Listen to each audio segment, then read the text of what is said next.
Nabi SAW mulai di umur 21 tahun berdagang, dan di hari pertama beliau berdagang, beliau mengambil barang-barang kemudian beliau menjualnya. Ada satu orang yang datang membeli dagangan Nabi SAW, membeli dagangan Nabi SAW. Orang ini dari luar Mekah.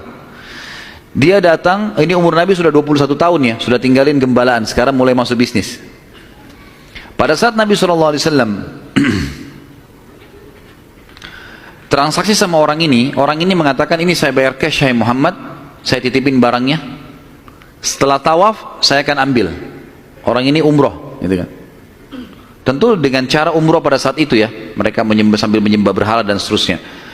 Ini syariat Nabi Ibrahim yang masih tertinggal. Ternyata orang ini setelah selesai umroh, dia pulang ke kampungnya, dia lupa kalau dia sudah transaksi dengan seorang masyarakat Mekah bernama Muhammad ini sallallahu alaihi wasallam.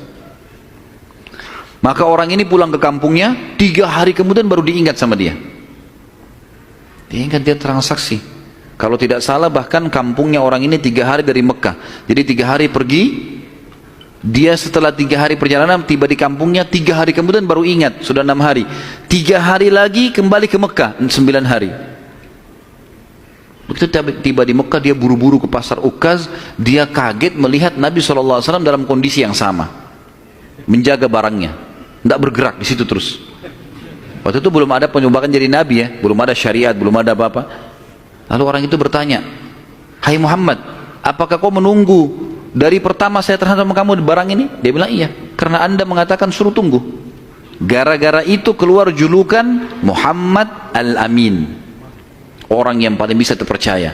Ternyata subhanallah, kejadian ini membuat satu Mekah tersebar, bahkan banyak di wilayah-wilayah sekitar Jazirah terkenal ada orang di Mekah yang bisa dipercaya namanya Muhammad. Akhirnya orang-orang Mekah pada datang mengamanahkan titipan-titipannya, dan semenjak itu Nabi SAW menjadi pedagang yang sangat sukses. Salah satu strategi dagang Nabi SAW adalah setiap orang titipin macam-macam, jadi sekian banyak orang menitip, termasuk yang menitip sama beliau adalah Khadijah, seorang pedagang, seorang janda kaya yang memang memiliki harta. Dan Nabi SAW punya strategi dagang. Dagangnya adalah beliau mengambil uang-uang titipan orang di Mekah, lalu ditransaksikan, beli produk Mekah. Apa saja produk Mekah? Semua pedagang pada saat itu tidak terkecuali, semuanya mereka bawa emas, mereka bawa perak ke negeri Syam, baru mereka beli barang dari negeri Syam, dibawa ke Mekah, baru transaksi. Jadi cuma 1 kali transaksi saja. Nabi SAW tidak. Uang itu semua dijadikan barang dari Mekah, dibeli semua barang-barang Mekah, dibawa ke negeri Syam. Barang-barang ini dijual di negeri Syam. Laku, dibelikan barang di negeri Syam, dibawa ke Mekah. Jadi double untungnya. Karena ini teman-teman sekalian, Nabi SAW menjadi pada saat itu salah satu orang terkayanya Mekah. Dan ini sekaligus membantah statement para orientalis mengatakan Muhammad, kita tentu mengatakan SAW, menikah dengan janda kaya karena dia miskin. Ini salah sekali. Karena Nabi SAW di fase dari 21 tahun sampai 25 tahun menikah dengan Khadijah itu sudah menjadi pengusaha yang sukses. Makanya beliau pada saat menikah dengan Khadijah, maharnya 20 ekor unta. 1 unta ratusan juta jumlahnya, harganya. Anggap kita hitung 100 juta saja, kalau 20 berarti 2 miliar. Ada antum sini melamar 2 miliar? Paling perangkat sholat. Jangan tersinggung. Jadi Nabi SAW melamar Khadijah dengan 20 ekor unta. Ini dusta orang kalau mengatakan Nabi SAW orang miskin. Dari mana? Pengusaha sukses, gitu kan? Dan waktu itu umurnya masih 25 tahun.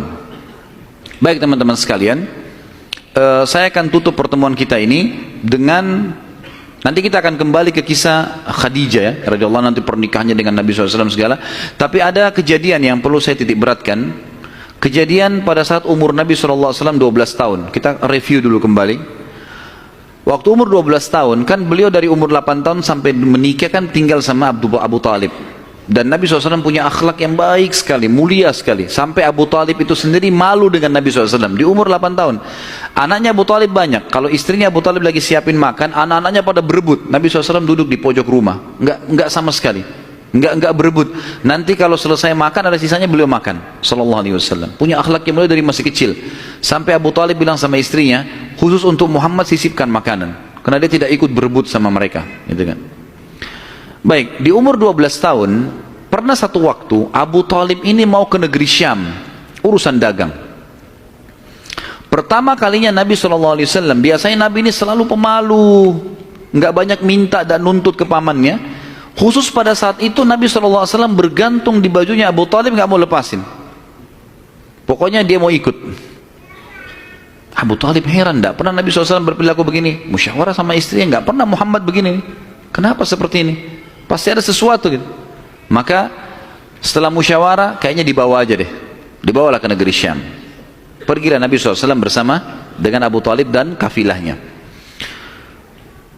Pada saat mau tiba di negeri Syam, sebelum tiba di negeri Syam, kafilah ini melewatin sebuah gereja, teman-teman sekalian, dan di situ ada satu pendeta bernama Bahira. Dan ini riwayat Bukhari Muslim menceritakan masalah itu ya. Dan sampai sekarang di negeri Syam masih ada puing-puingnya gerejanya Bahira ini. Pada saat itu di zaman Nabi SAW ada gereja ini, dan sampai sekarang masih ada sisa puingnya. Saya pernah lihat cuplikannya sendiri, ada sisa puingnya di negeri Syam. Tepatnya di Syria ya.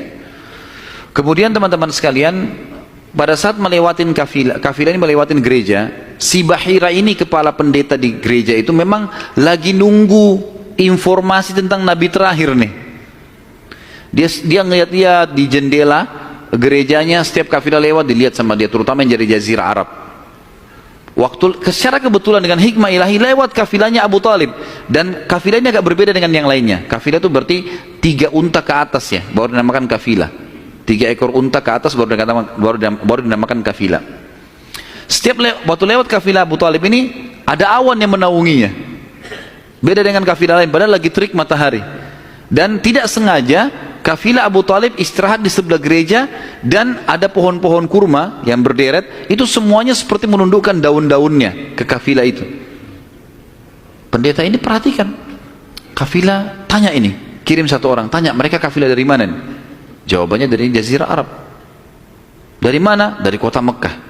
Kata Bahira, hidangkan makanan sebaik mungkin di gereja, undang semua kafilah ini masuk makan. Diundanglah. Ringkas cerita, masuklah mereka untuk makan, dan pada saat satu kafilah ini masuk, yang ditinggalkan di situ hanya Nabi SAW. Nabi nggak boleh masuk, karena tradisi orang Arab dulu aib kalau anak kecil ikut makan. Nanti selesai orang tua makan baru makan. Tapi ini tradisi jahiliyah. Kalau sekarang antum lakukan, antum juga jahiliyah. Makan, kasih anak-anak makan. Kenapa harus disendirikan? Mungkin dia lapar, kesian. Gitu kan? Baiklah. Waktu lagi makan, Bahira ini memperhatikan satu persatu orang-orang Quraisy ini, wajahnya. Karena mereka tahu cirinya Nabi terakhir. Alisnya, wajahnya, mukanya, kulitnya, jalur nasabnya, semua jelas. Dia semua tidak ada tanda-tanda kenabiannya. Ini mukanya muka biasa semua. Maka si Bahira tanya, apakah masih ada dari kafilah kalian yang tidak ikut makan? Kata mereka, ada satu anak kecil di depan, kami suruh jaga barang kami. Kata Bahira, boleh saya ketemu? Oh silahkan. Mereka lagi asyik makan. Bahira keluar menemui Nabi SAW. Nabi lagi duduk di bawah pohon. Lalu Bahira memanggil dia, mengatakan, hai anak kecil, ikutlah dengan saya. Kafilahnya disuruh jaga oleh beberapa pegawainya Bahira ini. Masuk di satu ruangan di gereja. Kemudian Nabi SAW berdiri lalu kata, jadi orang Mekah begini teman-teman, di Mekah itu ada patung namanya Lat dan Uzza. Lat dan Uzza ini 2 patung yang luar biasa dikultuskan di Mekah. Hebat patung ini menurut mereka. Jadi kalau bersumpah atas nama Lat dan Uzza sudah tidak mungkin berbohong. Kalau bohong kualat nih.